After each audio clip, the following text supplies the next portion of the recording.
Hello plus 2 class. Continuing with the same chapter, Environment and Sustainable Development. Today I am going to start the new topic, that is dichotomy of environmental degradation in India, poverty induced environmental degradation and affluence induced environmental degradation. Before moving to that, first we are having overuse and misuse of resources. Overuse means ਜਦੋਂ ਅਸੀਂ ਆਪਣੇ resources ਨੂੰ ਐਕਸੈਸਿਵਲੀ exploit ਕਰ ਦਿੰਦੇ ਹਾਂ, ਉਹਨਾਂ ਦਾ ਜਿਹੜਾ ਗਰੋਥ ਰੇਟ ਹੈ that is less than the exploitation rate, ਤਾਂ ਉਹਨੂੰ ਅਸੀਂ ਕਹਿੰਦੇ over use of the natural resources. Then example ਆ ਗਿਆ ਸਾਡੇ ਕੋਲ ਫੋਸਿਲ ਫਿਊਲਸ। ਐਨਰਜੀ ਦੇ ਨੀਡਸ ਨੂੰ ਉਹ ਕਰਨ ਦੇ ਲਈ ਅਸੀਂ ਉਹਨਾਂ ਨੂੰ ਐਕਸੈਸਿਵ ਐਕਸਪਲੋਇਟ ਕਰ ਰਹੇ ਹਾਂ। Next is the misuse. Resources ਨੂੰ ਅਸੀਂ ਮਿਸਯੂਜ਼ ਦੇ ਵਿੱਚ ਅਲੱਗ-ਅਲੱਗ ਉਹਦੇ ਵਿੱਚ ਰੋਂਗ ਯੂਜ਼ ਦੇ ਵਿੱਚ ਪੁੱਟ ਔਨ ਕਰਦੇ ਹਾਂ। ਲਾਈਕ ਜਿਹੜੀ ਵੁੱਡ ਹੈਗੀ, ਹਾਊਸ ਹੋਲਡ ਫਿਊਲ ਦੇ ਫੋਰਮ ਦੇ ਵਿੱਚ ਜਦੋਂ ਅਸੀਂ ਉਹਨੂੰ ਯੂਜ਼ ਕਰਦੇ ਹਾਂ। Next environmental degradation. ਸਾਡੇ ਕੋਲ ਇੱਕ ਪੈਰਾਡੋਕਸੀਅਲ ਸਿਚੁਏਸ਼ਨ ਆ ਜਾਂਦੀ ਹੈ। ਪੈਰਾਡੋਕਸੀਅਲ ਸਿਚੁਏਸ਼ਨ ਮੀਨਸ ਕੰਟਰਾਸਟ ਹੈ। ਸਮਟਾਈਮ ਸਾਨੂੰ ਕਿਸੇ ਚੀਜ਼ ਦੇ ਲਈ ਇਹ ਗੁੱਡ ਲੱਗਦੀ ਹੈ, ਕਿਸੇ ਜਗ੍ਹਾ ਦੇ ਉੱਤੇ ਸਾਨੂੰ ਇਹ ਲੱਗਦਾ ਕਿ ਇਹ ਗੁੱਡ ਨਹੀਂ ਹੈ। It occurring and expanding owing to its staggering poverty and at the same time accelerating owing to the affluence in the form of rapidly expanding production activities. ਇੱਕ ਸਾਈਡ ਦੇ ਉੱਤੇ ਤਾਂ ਪਾਵਰਟੀ ਇੰਡਿਊਸਡ ਸਾਡੇ ਕੋਲ environmental ਡਿਗਰੇਡੇਸ਼ਨ ਆ ਜਾਂਦੀ ਹੈ, and ਦੂਸਰੀ ਸਾਈਡ ਦੇ ਉੱਤੇ ਸਾਡੇ ਕੋਲ ਐਫਲੂਐਂਸ ਇੰਡਿਊਸਡ ਆ ਜਾਂਦੀ ਹੈ। ਐਫਲੂਐਂਸ ਇੰਡਿਊਸਡ ਮੀਨਸ ਆਪਣੀ ਅਸੀਂ ਗਰੋਥ ਕਰ ਰਹੇ ਹੈਗੇ, ਤਾਂ ਉਹਦੇ ਕਰਕੇ ਸਾਡੇ ਕੋਲ ਇਨਵਾਇਰਮੈਂਟਲ ਡਿਗਰੇਡੇਸ਼ਨ ਹੋ ਰਹੀ ਹੈ। ਇੱਕ ਸਾਈਡ ਦੇ ਉੱਤੇ ਸਾਡੇ ਕੋਲ ਡਿਗਰੇਡੇਸ਼ਨ ਕਿਉਂ ਹੈ? ਬਿਕੋਜ਼ ਅਸੀਂ ਪੂਅਰ ਹੈ, ਪਾਵਰਟੀ ਦੇ ਕਰਕੇ ਸਾਡੇ ਕੋਲ ਹੋ ਰਹੀ ਹੈ। ਤਾਂ ਸਾਡੇ ਕੋਲ ਪੈਰਾਡੋਕਸੀਅਲ ਸਿਚੁਏਸ਼ਨ ਹੈ। ਫਸਟ ਪਾਵਰਟੀ ਹੈ ਜਿਹੜਾ ਸਾਡੇ ਕੋਲ ਇਨਵਾਇਰਮੈਂਟਲ ਡਿਗਰੇਡੇਸ਼ਨ ਦਾ ਪ੍ਰਿੰਸੀਪਲ ਕਾਜ਼ ਆਉਂਦਾ ਗਾ। ਉਹਦਾ ਰੀਜ਼ਨ ਕਿਉਂਕਿ ਸਾਡੇ ਕੋਲ ਟਰੀ ਫੈਲਿੰਗ ਹੋ ਰਹੀ ਹੈ, ਬਿਕੋਜ਼ ਉਹਨਾਂ ਕੋਲ ਆਪਣੀਆਂ ਸਰਵਾਈਵਲ ਨੀਡਸ ਫੁਲਫਿਲ ਕਰਨ ਦੇ ਲਈ ਮਨੀ ਨਹੀਂ ਆ, ਤਾਂ ਉਹ ਟਰੀਜ਼ ਕੱਟ ਕਰਦੇ ਆ, ਉਹਨੂੰ ਸੇਲ ਕਰਦੇ ਆ, ਜਾਂ ਫਿਰ ਆਪਣੀਆਂ ਫਿਊਲ ਨੀਡਸ ਜਿਹੜੀਆਂ ਉਹਨੂੰ ਫੁਲਫਿਲ ਕਰਨ ਦੇ ਲਈ ਉਹ ਯੂਜ਼ ਕਰਦੇ ਆ। ਸੈਕਿੰਡ ਆ ਗਿਆ, ਔਰ ਇਹਦੇ ਨਾਲ ਕੀ ਹੁੰਦਾ? Deforestation. Then expanding production activity. Production activity ਜਦੋਂ ਜਿਵੇਂ ਅਸੀਂ ਪ੍ਰੋਡਕਸ਼ਨ ਏਰੀਆਜ਼ ਨੂੰ ਐਕਸਪੈਂਡ ਕਰਦੇ ਜਾਂਦੇ ਹਾਂ, ਉਹਦੇ ਨਾਲ ਸਾਡੇ ਕੋਲ ਡਿਗਰੇਡੇਸ਼ਨ ਹੁੰਦੀ ਹੈ ਇਨਵਾਇਰਮੈਂਟ ਦੀ। ਲਾਈਕ ਅਰਬਨ ਏਰੀਆਜ਼ ਨੂੰ ਅਸੀਂ ਐਕਸਪੈਂਡ ਕਰ ਰਹੇ ਹਾਂ, ਤਾਂ ਉਹਦੇ ਨਾਲ ਸਾਡੇ ਕੋਲ ਡਿਗਰੇਡੇਸ਼ਨ ਹੋ ਰਹੀ ਹੈ। ਇੰਡਸਟਰੀਅਲ ਸਮੋਕ ਹੈ ਜਿਹੜੀ, ਇੰਡਸਟਰੀਜ਼ ਏਅਰ ਪੋਲਿਊਸ਼ਨ ਕਰ ਰਹੀ ਹੈ, ਵਾਟਰ ਪੋਲਿਊਸ਼ਨ ਕਰ ਰਹੀ ਹੈਗੀ। ਸਾਡੇ ਕੋਲ ਉਹਨਾਂ ਦੇ ਜਿਹੜੇ ਐਫਲੂਐਂਟ ਜਿੰਨੇ ਵੀ ਸਾਡੇ ਕੋਲ ਅਸੀਂ ਉਹਨਾਂ ਨੂੰ ਉਹ ਕਰਦੇ ਹੈਗੇ, ਥਰੋ ਕਰਦੇ ਹਾਂ ਕਿ ਜਦੋਂ ਉਹਨਾਂ ਦੇ ਪੋਲਿਊਟੈਂਟਸ ਨੂੰ ਵਾਟਰ ਦੇ ਵਿੱਚ। ਦੈਨ ਐਕਸਪੈਂਸ਼ਨ ਆਫ ਵਹੀਕਲਸ, ਵਹੀਕੂਲਰ ਟ੍ਰੈਫਿਕਲ ਸਾਡੇ ਕੋਲ ਆਉਂਦਾ। ਉਹਦੇ ਕਰਕੇ ਕਿਉਂਕਿ ਉਹਦੇ ਨਾਲ ਸਾਡੇ ਕੋਲ noise pollution and this leads to the global warming, because ਅਸੀਂ ਜਿੰਨੇ ਵੀ ਵਹੀਕਲਸ ਯੂਜ਼ ਕਰਦੇ ਹਾਂ ਉਹਦੇ ਵਿੱਚ ਅਸੀਂ ਏਸੀਜ਼ ਨੂੰ ਯੂਜ਼ ਕਰਦੇ ਹਾਂ। ਦੈਨ CFCs ਆ ਜਿਹੜੀ, ਉਹ ਸਾਡੇ ਕੋਲ ਗਲੋਬਲ ਵਾਰਮਿੰਗ ਅਤੇ ਡਿਪਲੀਸ਼ਨ ਆਫ ਦਾ ਓਜ਼ੋਨ ਨੂੰ ਉਹ ਕਰਦੀ ਹੈ, ਡਿਪਲੀਟ ਕਰਦੀ ਹੈ। Next is the principal concern of the environmental degradation in India. They have given several points here, one by one ਇਹਨਾਂ ਨੇ ਡਿਸਕਰਾਈਬ ਕੀਤੇ ਆ। Then I am moving to the degradation of land. What is the degradation of land? ਜਦੋਂ land ਦੀ soil fertility loose ਹੁੰਦੀ ਹੈ, ਅਸੀਂ ਉਹਨੂੰ appropriate use ਨਹੀਂ ਕਰ ਰਹੇ ਹੈਗੇ ਲੈਂਡ ਨੂੰ, ਤਾਂ ਉਹਦੇ ਨਾਲ ਕੀ ਹੁੰਦਾ ਹੈਗਾ ਕਿ ਸਾਡੀ ਜਿਹੜੀ ਫਰਟੀਲਿਟੀ ਹੈ, ਮੀਨਸ ਜਿੰਨੀ ਪ੍ਰੋਡਕਸ਼ਨ ਉਹ ਪਹਿਲਾਂ ਦੇ ਰਹੀ ਸੀ ਉਸ ਤੋਂ ਹੁਣ ਪ੍ਰੋਡਕਸ਼ਨ ਘੱਟ ਜਾਏਗੀ। ਇੰਡੀਆ ਦਾ ਜਿਹੜਾ ਹੈਬੀਟੇਟ ਹੈ, ਹੈਬੀਟੇਟ ਮੀਨਸ ਜਿੱਥੇ ਅਸੀਂ ਰਹਿ ਰਹੇ ਹਾਂ, 18% ਆ ਜਿਹੜੀ ਵਰਲਡ ਦੀ ਪਾਪੂਲੇਸ਼ਨ ਦਾ ਸਾਡੇ ਕੋਲ ਆਉਂਦਾ, ਐਂਡ 20% ਸਾਡੇ ਕੋਲ ਲਾਈਵ ਸਟਾਕ ਪਾਪੂਲੇਸ਼ਨ ਦਾ ਆਉਂਦਾ। ਐਂਡ ਸਾਡੇ ਕੋਲ ਏਰੀਆ ਕਿੰਨਾ ਆਉਂਦਾ? This is just 2.5% of the world the geographical area ਜਿੰਨਾ ਆਉਂਦਾ। ਵਰਲਡ ਦੀ ਟੋਟਲ ਪਾਪੂਲੇਸ਼ਨ ਦਾ 18% ਇੰਡੀਆ ਦੇ ਵਿੱਚ ਹੈ, ਵਰਲਡ ਦੇ ਟੋਟਲ ਲਾਈਵ ਸਟਾਕ ਪਾਪੂਲੇਸ਼ਨ ਦਾ 20% ਇੰਡੀਆ ਦੇ ਵਿੱਚ ਹੈ, ਬਟ ਏਰੀਆ ਦੇ ਵਿੱਚ ਅਸੀਂ 2.5% ਸਾਡੇ ਕੋਲ ਆਉਂਦਾ। ਇਹਦੀ ਪ੍ਰੋਬਲਮ ਸਾਡੇ ਕੋਲ ਕੀ ਆਉਂਦੀ ਹੈ ਕਿ ਇਹਦੇ ਨਾਲ ਕੰਪੀਟੀਟਿਵ ਯੂਜ਼ ਜਿਹੜਾ ਅਸੀਂ ਕਰਨਾ as compare to other countries ਅਸੀਂ ਅਲਾਰਮਿੰਗ ਸਿਚੁਏਸ਼ਨ ਦੇ ਉੱਤੇ ਹਾਂ। ਅਲਾਰਮਿੰਗ ਸਿਚੁਏਸ਼ਨ ਮੀਨਸ ਸਾਨੂੰ ਫੋਰੈਸਟਰੀ ਦੇ ਲਈ ਵੀ ਚਾਹੀਦਾ, ਐਗਰੀਕਲਚਰ, ਹਿਊਮਨ ਸੈਟਲਮੈਂਟ, ਇੰਡਸਟਰੀਜ਼, ਹਰ ਚੀਜ਼ ਦੇ ਲਈ ਸਾਨੂੰ ਲੈਂਡ ਦੀ ਜ਼ਰੂਰਤ ਹੈ। ਇਟ ਮੀਨਸ ਜਦੋਂ ਥੋੜ੍ਹੇ ਰਿਸੋਰਸਿਸ ਦੇ ਉੱਤੇ ਐਕਸੈਸਿਵ ਬਰਡਨ ਹੁੰਦਾ ਹੈ ਤਾਂ it leads to the degradation of the land. Definitely ਸਾਡੇ ਕੋਲ ਹੋਏਗਾ। They have given some reasons hair.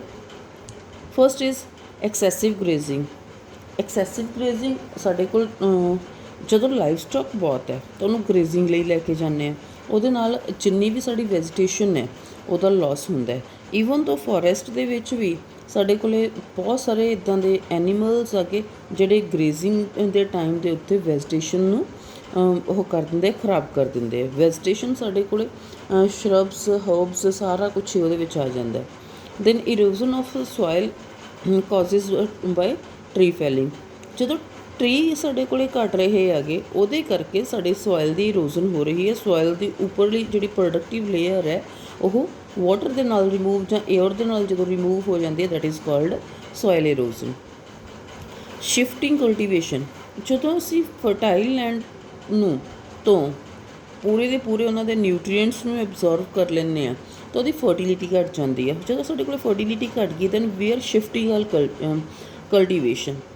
ਇੱਕ ਲੈਂਡ ਤੋਂ ਦੂਸਰੀ ਲੈਂਡ ਦੇ ਉੱਤੇ ਪਲਾਟ ਆਫ ਲੈਂਡ ਜਦੋਂ ਲੈਸ ਫਰਟਾਈਲ ਹੋ ਜਾਂਦਾ ਹੈ ਤਾਂ ਫਿਰ ਅਸੀਂ ਦੂਸਰੇ ਪਲਾਟ ਦੇ ਉੱਤੇ ਉਹ ਕਰ ਜਾਂਦੇ, ਸ਼ਿਫਟ ਕਰ ਜਾਂਦੇ ਹਾਂ। ਕਿਉਂ ਹੁੰਦਾ? ਬਿਕੋਜ਼ ਅਸੀਂ ਬਹੁਤ ਜ਼ਿਆਦਾ ਉਹਦੇ ਤੋਂ ਕਲਟੀਵੇਸ਼ਨ ਲੈ ਰਹੇ ਹੁੰਦੇ ਹੈਗੇ। Next is encroachment of forest lands leading to deforestation. Forest land ਪਹਿਲਾਂ ਸਾਡੇ ਕੋਲ ਫੋਰੈਸਟ ਦੇ ਏਰੀਏ ਦੇ ਵਿੱਚ ਆਉਂਦੀ ਸੀ, ਬਟ ਹੁਣ ਲੋਕਾਂ ਨੇ ਉਹਦੇ 'ਤੇ ਕਬਜ਼ਾ ਕਰ ਲਿਆ ਤਾਂ ਉਹਦੇ ਕਰਕੇ ਸਾਡੇ ਕੋਲ ਕੀ ਹੋ ਗਿਆ ਕਿ ਡੀਫੋਰੈਸਟ੍ਰੇਸ਼ਨ ਹੋ ਰਿਹਾ। ਦੈਨ ਫੋਰੈਸਟ ਫਾਇਰਸ, ਉਹਦੇ ਨਾਲ ਸਾਡੀ ਵੈਜੀਟੇਸ਼ਨਸ ਜਿਹੜੀਆਂ ਸਾਰੀਆਂ ਖਤਮ ਹੋ ਜਾਂਦੀਆਂ ਹੈਗੀਆਂ। ਇਨਐਡੀਕੁਏਟ ਸੋਇਲ ਕੰਜ਼ਰਵੇਸ਼ਨ ਮੈਜ਼ਰਸ। ਸੋਇਲ ਨੂੰ ਕੰਜ਼ਰਵ ਕਰਨ ਦੇ ਲਈ ਸਾਡੇ ਕੋਲ ਕੋਈ ਮੈਜ਼ਰਸ ਨਹੀਂ ਹੈ ਕਿ ਅਸੀਂ ਉਹਨੂੰ ਕਿਵੇਂ ਉਹ ਫਰਟਾਈਲ ਕਰ ਸਕਦੇ ਹਾਂ ਜਾਂ ਉਹਨੂੰ ਅਸੀਂ ਕਿਵੇਂ ਉਹਦੀ ਫਰਟੀਲਿਟੀ ਨੂੰ ਬਚਾ ਸਕਦੇ ਹਾਂਗੇ। ਤਾਂ ਉਹਦੇ ਨਾਲ ਸੋਇਲ ਫਰਟੀਲਿਟੀ ਸਾਡੀ ਖਤਮ ਹੁੰਦੀ ਜਾਂਦੀ ਹੈ। ਇੰਪਰੋਪਰ ਕ੍ਰੌਪ ਰੋਟੇਸ਼ਨ। ਇੰਪਰੋਪਰ ਕ੍ਰੌਪ ਰੋਟੇਸ਼ਨ, ਅਸੀਂ ਕ੍ਰੌਪ ਰੋਟੇਸ਼ਨ ਤਾਂ ਕਰ ਰਹੇ ਹਾਂ between the to crops only, ਤਾਂ ਉਹਦੇ ਨਾਲ ਸੋਇਲ ਹੈਲਥ ਖਰਾਬ ਹੁੰਦੀ ਹੈ। ਇਨਡਿਸਕ੍ਰਿਮਨੇਟ ਯੂਜ਼ ਆਫ ਐਗਰੋ ਕੈਮੀਕਲ। ਅਸੀਂ ਉਹਦੀ ਫਰਟੀਲਿਟੀ ਨੂੰ ਇੰਪਰੂਵ ਕਰਨ ਦੇ ਲਈ ਐਗਰੋ ਕੈਮੀਕਲਸ ਨੂੰ ਯੂਜ਼ ਕਰਦੇ ਹਾਂ, ਲਾਈਕ ਫਰਟੀਲਾਈਜ਼ਰਸ, ਪੈਸਟੀਸਾਈਡਸ। ਉਹਦੇ ਨਾਲ ਵੀ ਉਹਦੀ ਹੈਲਥ ਜਿਹੜੀ ਸੋਇਲ ਹੈਲਥ ਉਹ ਖਰਾਬ ਹੋ ਜਾਂਦੀ ਹੈ। Improper planning and management of irrigation system. ਸਾਡੇ ਕੋਲ ਇਰੀਗੇਸ਼ਨ ਸਿਸਟਮ ਅਸੀਂ ਐਕਸੈਸਿਵ ਜਿਹੜੇ ਗਰਾਊਂਡ ਵਾਟਰ ਹੈ ਉਹਨੂੰ ਯੂਜ਼ ਕਰ ਰਹੇ ਹਾਂ, ਪਰ ਥੋੜ੍ਹੀ ਟਾਈਮ ਦੇ ਵਿੱਚ ਕੀ ਹੋਏਗਾ ਕਿ ਉਹਦਾ ਜਿਹੜਾ ਵਾਟਰ ਟੇਬਲ ਹੈ ਬਹੁਤ ਨੀਚੇ ਜਾ ਵੜੇਗਾ। ਵਾਟਰ ਟੇਬਲ ਨੀਚੇ ਜਾਣ ਦੇ ਨਾਲ ਸਾਨੂੰ ਬਹੁਤ ਸਾਰੇ ਚੈਲੰਜਿਸ ਆ ਜਿਹੜੇ ਪ੍ਰੋਡਕਟਿਵਿਟੀ ਦੇ ਵਿੱਚ ਫੇਸ ਕਰਨੇ ਪੈਣਗੇ because less availability of the water. ਤਾਂ ਇਹਦੇ ਨਾਲ ਕੀ ਹੋਏਗਾ ਕਿ ਸਾਡੀ ਜਿਹੜੀ ਡੀਗ੍ਰੇਡੇਸ਼ਨ ਹੋਏਗੀ ਲੈਂਡ ਦੀ। Alarming composition of land degradation. Extremely low availability of forest cover per person. ਸਾਡੇ ਕੋਲ ਪਰ ਪਰਸਨ 0.47% 47 ਹੈਕਟੇਅਰ ਸਾਡੇ ਕੋਲ ਲੈਂਡ ਚਾਹੀਦੀ ਹੈ, but this is available at 0.06 means which is very ਲੈਸ। ਸਾਡੀਆਂ ਬੇਸਿਕ ਨੀਡਸ ਵੀ ਪੂਰੀਆਂ ਕਰਨ ਦੇ ਲਈ ਸਾਡੇ ਕੋਲ ਰਿਕੁਆਇਰਡ ਅਮਾਊਂਟ ਆਫ ਲੈਂਡ ਨਹੀਂ ਹੈਗੀ। ਐਂਡ ਸੋਇਲ ਇਰੋਜ਼ਨ ਦੇ ਕਰਕੇ ਬਹੁਤ ਸਾਰਾ ਸਾਡੇ ਕੋਲ ਜਿਹੜੀ ਨਿਊਟਰੀਐਂਟਸ ਹੈਗੇ here they have given nitrogen, phosphorus, potassium. ਇਹ ਸਾਰੇ ਦੇ ਸਾਰੇ ਨਿਊਟਰੀਐਂਟਸ ਹੈ ਜਿਹੜਾ ਇਹਨਾਂ ਦਾ ਲੋਸ ਹੋ ਜਾਂਦਾ ਹੈਗਾ ਕਿਉਂਕਿ ਸਾਡੇ ਕੋਲ ਜਦੋਂ ਉਹਨਾਂ ਦੀ ਫਰਟਾਈਲ ਸੋਇਲ ਹੈ ਜਿਹੜੀ ਇਰੋਜ਼ਡ ਹੁੰਦੀ ਹੈਗੀ ਤਾਂ ਉਹਦੇ ਨਾਲ ਸਾਡੀ ਜਿਹੜੀ ਫਰਟੀਲਿਟੀ ਹੈਗੀ ਜਾਂ ਡੀਗ੍ਰੇਡੇਸ਼ਨ ਹੈਗੀ ਉਹ ਫਰਟੀਲਿਟੀ ਘੱਟ ਜਾਂਦੀ ਹੈ, ਡੀਗ੍ਰੇਡੇਸ਼ਨ ਵੱਧ ਜਾਂਦੀ ਹੈ। Next is air pollution. Air pollution already ਤੁਸੀਂ ਫੈਮਲੀਅਰ ਹੋ ਕਿ ਜਦੋਂ ਸਾਡੇ ਟੌਕਸਿਕ ਜਾਂ ਪੋਇਜ਼ਨਸ ਗੈਸਿਸ ਦੇ ਕਰਕੇ ਸਾਡੀ ਜਿਹੜੀ ਜੋ ਅਸੀਂ ਕੰਜ਼ਿਊਮ ਕਰ ਰਹੇ ਹਾਂ ਏਅਰ ਉਹ ਪੋਲਿਊਟ ਹੋ ਜਾਂਦੀ ਹੈਗੀ due to the carbon dioxide and monoxide. ਤਾਂ ਬਿਕੋਜ਼ ਪ੍ਰੋਡਕਸ਼ਨ ਐਕਟੀਵਿਟੀਜ਼ ਕਰ ਰਹੇ ਹੈਗੇ ਜਾਂ ਕੰਜ਼ੰਪਸ਼ਨ ਐਕਟੀਵਿਟੀਜ਼ ਕਰ ਰਹੇ ਹਾਂ ਤਾਂ ਉਹਦੇ ਕਰਕੇ ਏਅਰ ਦੇ ਵਿੱਚ ਆਕਸੀਜਨ ਐਸੈਂਸ਼ੀਅਲ ਐਲੀਮੈਂਟਸ ਹੈਗੇ। ਇਹਦਾ ਮਤਲਬ ਕਿ ਸਾਡੇ ਕੋਲ ਜਿਹੜੀ ਅਸੀਂ ਕੁਆਲਿਟੀ ਲਾਈਫ ਨੂੰ ਤਾਂ ਹੀ ਇੰਪਰੂਵ ਕਰ ਸਕਦੇ ਹੈਗੇ ਜੇ ਸਾਡੇ ਕੋਲ ਆਕਸੀਜਨ ਦਾ ਕੰਟੈਂਟ ਜ਼ਿਆਦਾ ਹੋਏਗਾ। ਬਟ ਅਗਰ ਆਕਸੀਜਨ ਦਾ ਕੰਟੈਂਟ ਘਟਣਾ ਸ਼ੁਰੂ ਹੋ ਗਿਆ ਤਾਂ ਸਾਡੀ ਕੁਆਲਿਟੀ ਲਾਈਫ ਆ ਜਿਹੜੀ ਇੰਪੇਅਰਡ ਹੋਏਗੀ। ਏਅਰ ਪੋਲਿਊਸ਼ਨ ਹੁੰਦਾ ਕਿਸ ਚੀਜ਼ ਦੇ ਕਰਕੇ ਹੈ? First is a vehicular emissions. ਸਾਡੇ ਕੋਲੇ ਸਭ ਤੋਂ ਜ਼ਿਆਦਾ ਪਹਿਲਾਂ ਅਸੀਂ ਪ੍ਰਾਈਵੇਟ ਟਰਾਂਸਪੋਰਟ ਆ ਜਿਹੜੀ ਉਹਨੂੰ ਘੱਟ ਯੂਜ਼ ਕਰਦੇ ਸੀ, ਹੁਣ ਅਸੀਂ ਪ੍ਰਾਈਵੇਟ ਟਰਾਂਸਪੋਰਟ ਨੂੰ ਜ਼ਿਆਦਾ ਯੂਜ਼ ਕਰਦੇ in place of the public transport. ਤਾਂ ਉਹਦੇ ਕਰਕੇ ਸਭ ਤੋਂ ਜ਼ਿਆਦਾ ਸਾਡਾ ਜਿਹੜਾ ਏਅਰ ਪੋਲਿਊਸ਼ਨ ਹੁੰਦਾ ਹੈ। ਸਾਡੇ ਕੋਲ 2 ਵੀਲਰਸ ਆ ਜਾਂਦੇ ਆ, ਕਾਰਸ ਆ ਜਾਂਦੀਆਂ ਹੈਗੀਆਂ, ਤਾਂ ਉਹਨਾਂ ਦੇ ਕਰਕੇ we are having 85% more registered vehicle ਜਿੰਨੇ ਸਾਡੇ ਕੋਲ ਪਹਿਲਾਂ ਹੁੰਦੇ ਸੀ ਉਹਦੇ ਕੰਪੈਰੀਟਿਵਲੀ। ਅਤੇ ਉਹ ਸਾਡੇ ਕੋਲ ਕੰਟਰੀਬਿਊਟ ਕਾਹਦੇ 'ਚ ਕਰਦੇ ਹੈਗੇ ਏਅਰ ਪੋਲਿਊਸ਼ਨ ਦੇ ਵਿੱਚ। ਦੈਨ ਇੰਡਸਟਰੀਅਲਾਈਜੇਸ਼ਨ, ਇੰਡਸਟਰੀਜ਼ ਦੀ ਜਿਹੜੀ ਸਮੋਕ ਅਮਿਟ ਕਰਦੇ ਹੈਗੇ ਉਹਦੇ ਨਾਲ ਇਨਵਾਇਰਮੈਂਟ ਪੋਲਿਊਟ ਹੁੰਦਾ ਹੈਗਾ। ਪਰਟੀਕੂਲਰਲੀ ਕੋਲ ਇੰਡਸਟਰੀਜ਼ ਆ ਗਈਆਂ, ਉਹ ਪੋਇਜ਼ਨਸ ਗੈਸਿਸ ਨੂੰ ਅਮਿਟ ਕਰਦੀਆਂ ਹੈਗੀਆਂ। ਐਂਡ ਪਲਾਸਟਿਕ ਹੈ ਜਿਹੜੀਆਂ ਪੋਇਜ਼ਨਸ ਗੈਸਿਸ ਅਮਿਟ ਕਰਦੀਆਂ।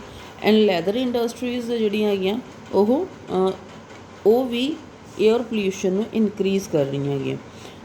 ਦੈਨ ਸਾਡੇ ਕੋਲ ਐਂਡ ਸਭ ਤੋਂ ਵੱਡੀ ਪ੍ਰੋਬਲਮ ਕਿਹੜੀ ਆਉਂਦੀ? Problem of unplanned urbanisation. Urbanisation ਨੂੰ ਅਸੀਂ ਪਲਾਨ ਹੀ ਨਹੀਂ ਸੀ ਕੀਤਾ, ਉਸ ਤੋਂ ਜ਼ਿਆਦਾ ਅਰਬਨਾਈਜੇਸ਼ਨ ਹੋ ਗਈ। ਤਾਂ ਉਹਦੇ ਲਈ ਸਾਡੇ ਕੋਲ ਇੱਕ ਬੋਰਡ ਬਣਾਇਆ ਗਿਆ, central pollution control board, so that ਕਿ ਅਸੀਂ ਪੋਲਿਊਸ਼ਨ ਨੂੰ ਕੰਟਰੋਲ ਕਰ ਸਕੀਏ। ਤਾਂ 17 ਸਾਡੇ ਕੋਲ large scale, medium scale industries ਇੱਦਾਂ ਦੀਆਂ ਆਉਂਦੀਆਂ ਹੈਗੀਆਂ ਜਿਨ੍ਹਾਂ ਨੂੰ ਸਭ ਤੋਂ ਜ਼ਿਆਦਾ ਪੋਲਿਊਟਿੰਗ ਜਿਹੜੇ ਉਹ ਕੰਟੈਂਟਸ ਆ ਜਿਹੜੇ ਅਮਿਟ ਕਰਦੇ ਹੈਗੇ ਉਸ ਕੈਟਾਗਰੀ ਦੇ ਵਿੱਚ ਅਸੀਂ ਕੰਸੀਡਰ ਕਰਦੇ ਹੈਗੇ।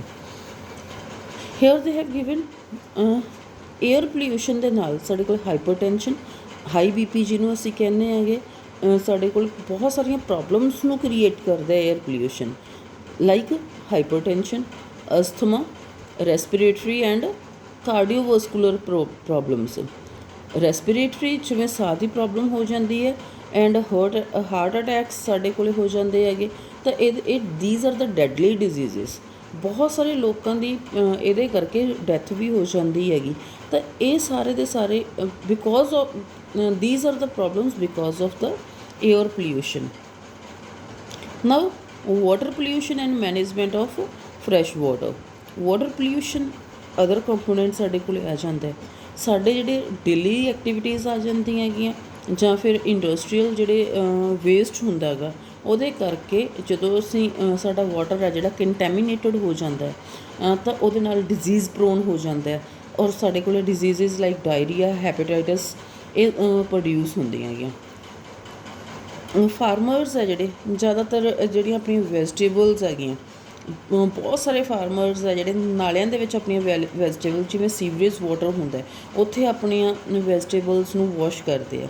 ਅਗਰ ਉਹਨਾਂ ਨੂੰ ਰॉ ਖਾਇਆ ਜਾਵੇ, ਮੀਨਸ ਉਸੇ ਤਰ੍ਹਾਂ ਕੱਚਾ ਬਿਨਾਂ ਪਕਾਏ ਤੋਂ ਖਾਧਾ ਜਾਵੇ ਤਾਂ ਉਹ ਬਹੁਤ ਸਾਰੀਆਂ ਜਿਹੜੀਆਂ ਡੈਡਲੀ ਡਿਜ਼ੀਜ਼ਿਜ਼ ਆ ਉਹਨਾਂ ਨੂੰ ਇਨਵੀਟੇਸ਼ਨ ਹੋਏਗਾ, ਕਿਉਂਕਿ ਉਹਦੇ ਵਿੱਚ ਇੰਨੇ ਜ਼ਿਆਦਾ ਬੈਕਟੀਰੀਆਜ਼ ਆ ਜਾਂਦੇ ਹੈਗੇ ਜਿਹੜੇ ਕਿਸੇ ਵੀ ਪਰਸਨ ਦੀ ਡੈਥ ਦੇ ਲਈ ਉਹਦਾ ਰੀਜ਼ਨ ਬਣ ਸਕਦੇ ਹੈਗੇ।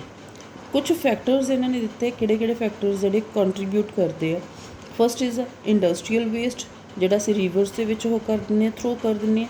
Domestic sewerage that flows into the streams and rivers. Agriculture run off, agriculture ਦੇ ਵਿੱਚ ਅਸੀਂ ਇਨਸੈਕਟੀਸਾਈਡ, ਪੈਸਟੀਸਾਈਡਸ ਨੂੰ ਸਪਰੇਅ ਕੀਤਾ, ਦੈਨ ਉਹਨਾਂ ਨੂੰ ਉਹ ਕੀਤਾ, ਜਦੋਂ ਉਹ ਵਾਲਾ ਵਾਟਰ ਐਕਸੈਸ ਹੋ ਜਾਂਦਾ ਹੈ ਬਹਿ ਕੇ ਉਹਦੇ 'ਚ ਚਲਿਆ ਜਾਂਦਾ ਹੈ ਪਾਣੀ ਦੇ ਵਿੱਚ, it runs into the streams and reverse, ਤਾਂ ਉਹ ਪੋਲਿਊਟ ਕਰਦਾ।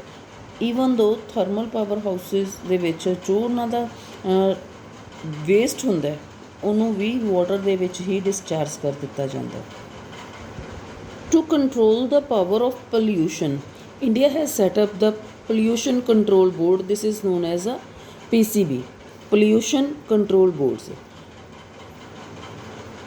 India has set up this in 1974 government central government ਨੇ ਸੈਂਟਰਲ ਪੋਲਿਊਸ਼ਨ ਕੰਟਰੋਲ ਬੋਰਡ ਨੂੰ ਉਹ ਕੀਤਾ ਸੀ, ਐਡਰੈਸ ਕੀਤਾ ਸੀਗਾ।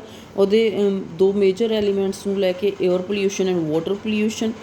ਉਸ ਤੋਂ ਥੋੜ੍ਹੀ ਦੇਰ ਬਾਅਦ ਬਹੁਤ ਸਾਰੇ ਜਿਹੜੀਆਂ ਸਟੇਟਸ ਹੈਗੀਆਂ ਉਹਨਾਂ ਨੇ ਸੇਮ ਸਿਊਟ ਨੂੰ ਫੋਲੋ ਕਰਦੇ ਹੋਏ ਆਪਣੇ ਜਿਹੜੇ ਬੋਰਡਸ ਆ ਉਹਨਾਂ ਨੂੰ ਸੈਟਅਪ ਕਰ ਲਿਆ, ਸਟੇਟਸ ਪੋਲਿਊਸ਼ਨ ਕੰਟਰੋਲ ਬੋਰਡ।